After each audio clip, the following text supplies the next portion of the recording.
Hello there.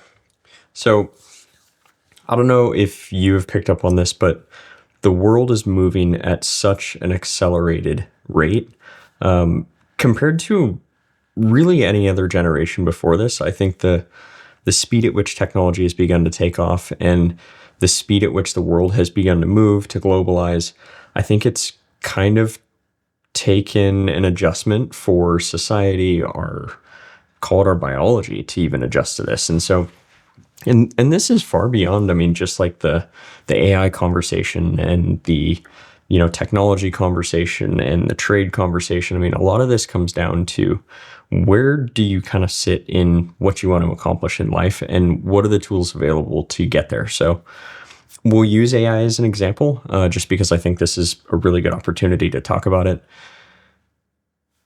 It's happening at this. I mean, everybody remembers the Will Smith video where, just video models were at one point, and then all of a sudden it looks pretty convincing. Like that happened at a really quick rate. And I remember when computers started to kind of be in the classrooms and everybody started to use documents, and then the internet started to really proliferate and people started to interact there, and then commerce started to move there. And you had this kind of on-ramp, and the dot-com bubble kind of really took off, really dipped really hard.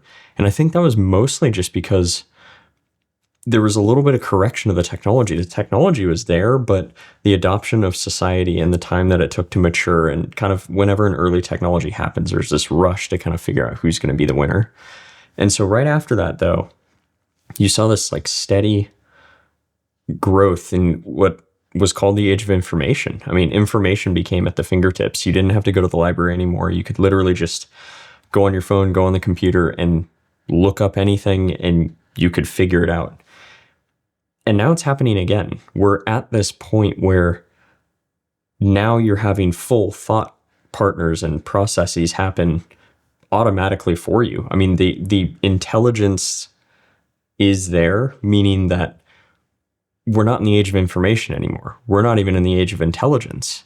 I've often said we're going into the age of discernment, just because this is about trying to discern what is truth, what is not truth. How do you get to accomplish something that you want to accomplish while remaining with the ethics that you started out with? I think that's a really big question in a lot of this. I mean, I come from a design background, a media background, filmmaking. And in that process, it's so funny. When AI first came out, I was kind of like, okay, this is going to definitely take on the science, the math, all of those industries. I thought those were just going to completely topple at first, just with the impact of AI. And I remember the first moment that I used AI. It was the ChatGPT moment that everybody refers to. You log on and you ask a question, and it just answered it. And it was a really one of those moments where you realize that the world was going to change. But I thought it was really going to hit that science, math, technology kind of sector first, the coding side, which it definitely has. But I didn't expect to hit creativity quite as much as I did. And in a oddly good way. Initially, I was very against it, and still kind of am to a certain extent. And that's what I want to kind of get into is I think we're always presented with two different options. We have the option of total embracing AI, like use it on everything you do, integrate the technology into your household, the smart house, the everything, just like go for it. And I think there's going to be a lot of advantage there for a lot of people. And then you have the people who are just absolutely not, let's not go after this. I'm not even going to touch it, not even going to use it. I'm going to let the world go that direction. Equally, I think they're going to have a really, really great experience in life.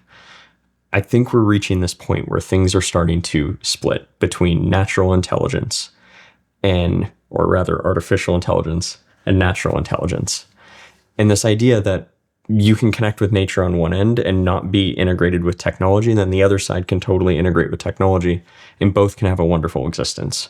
And I think that split, weirdly, is starting to happen, but I've kind of wondered what that third option is, the third option that's in the middle of how do you utilize both the wisdom, the knowledge, the intelligence, the history? I mean, how do you put them together? And I think that's where things get really, really, really interesting. And so what would it look like if we were to actually implement these tools on purpose for what we want to accomplish? And actually just stick to it. It's not the shiny object syndrome of grabbing a bunch of different things and this new tech comes out, so you got to buy the new phone. It's not one of those things. It's more just, what do you want to do in life and what do you want to accomplish? Set that goal. I often ask people, what's the thing you kind of do at 2 a.m. when you can't sleep and you're looking on your phone, hopefully not scrolling, but like you're definitely not scrolling. But if you're looking at your phone and you're just going through, what are you curious about? What are you learning about? What really gets you excited to learn? Where I often say, like, 1 hour, you just are in it. And then you look up at the clock and it's been 6. Like, what does that, there's something there to explore. And that's where the amazing part of this is. That is where you can really shape the way and the direction you want to live your life. And I think AI enables that now with this intelligence that we have access to, the on-ramp for that, the knowledge, all of the stuff that basically there's a lot of questions that you have when you kind of start your own thing or go after what you want to do in entrepreneurship or just your own business. I think entrepreneurship is going to evolve because I think everybody inherently is going to become an entrepreneur in an odd way.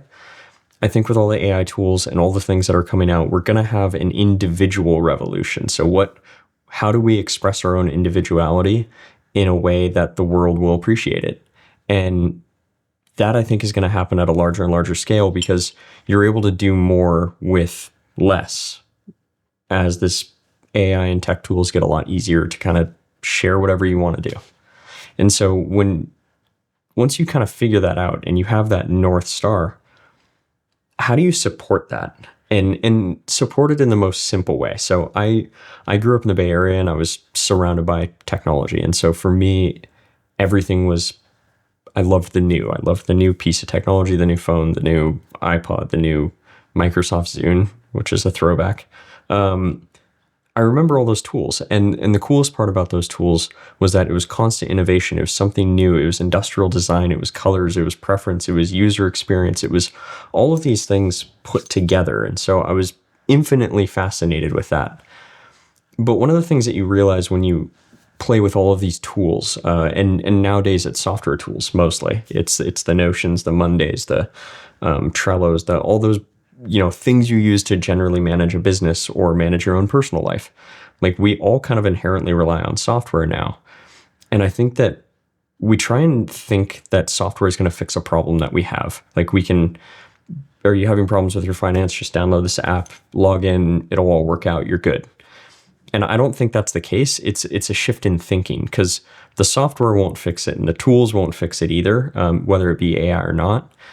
How do you actually kind of shift the mindset of how you approach fixing problems? And I think the entrepreneurial mindset, and really where everybody, I think, misses the whole concept of running your own business, it's you learn to make decisions and you learn to mitigate risk, but you also learn to see opportunity. And when you put all those three things together, that's generally trained by experience, but it can be trained by simplicity. And so a lot of the times when you start a business or an idea or a side hustle that you just want to do on the weekends, doesn't much matter. Whenever you start one of those things, I'm going to guess that maybe there's been some parts of extreme overwhelm. Like, where do you start? How do you start a business? How do you open a bank account? How do you file taxes on all those things, which is crazy? And how do you really, you're just trying to do the thing you really enjoy and you have all these other things on the side.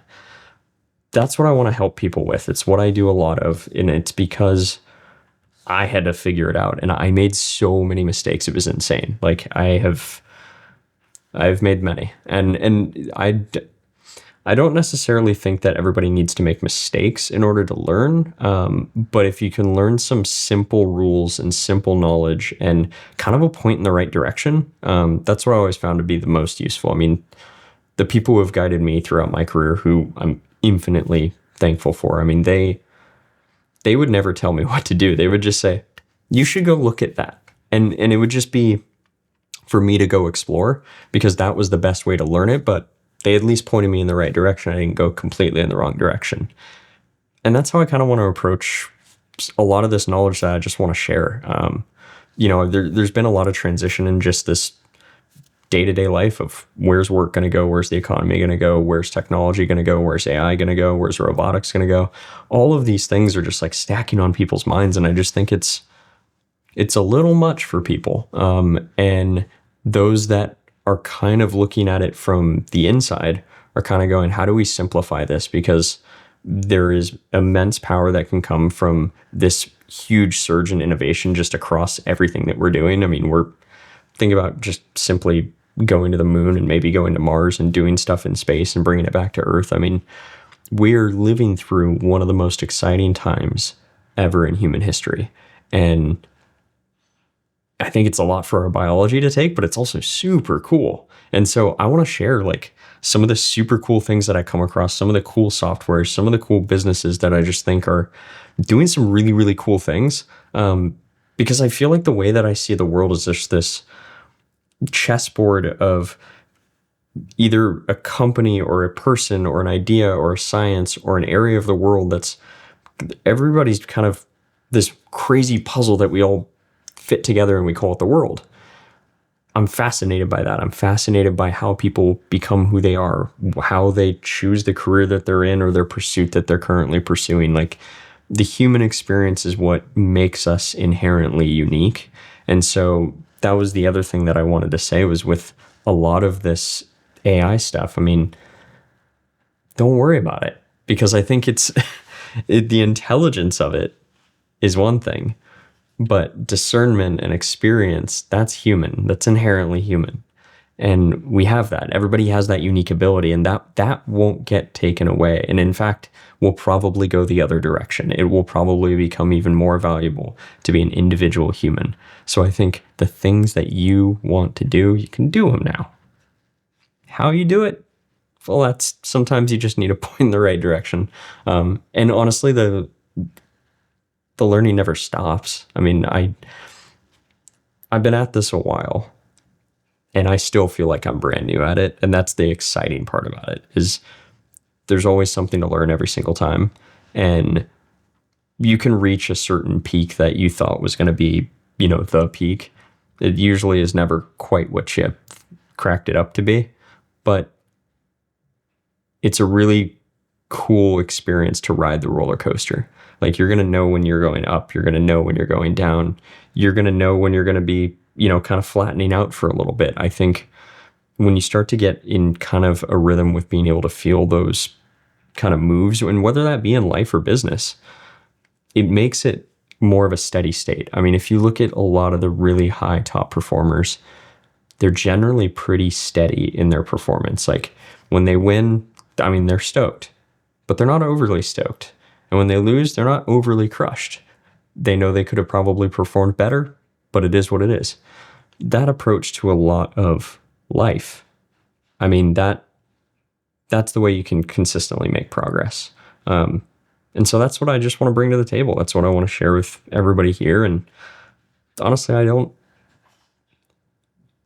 think there's a reason why not to do what you want to do. Just why not start tomorrow? And every single day is a new day. And we all know at this point, time is kind of a weird thing. So just start. That's the key. Just start. I just started doing this. So why not start doing what you want to do?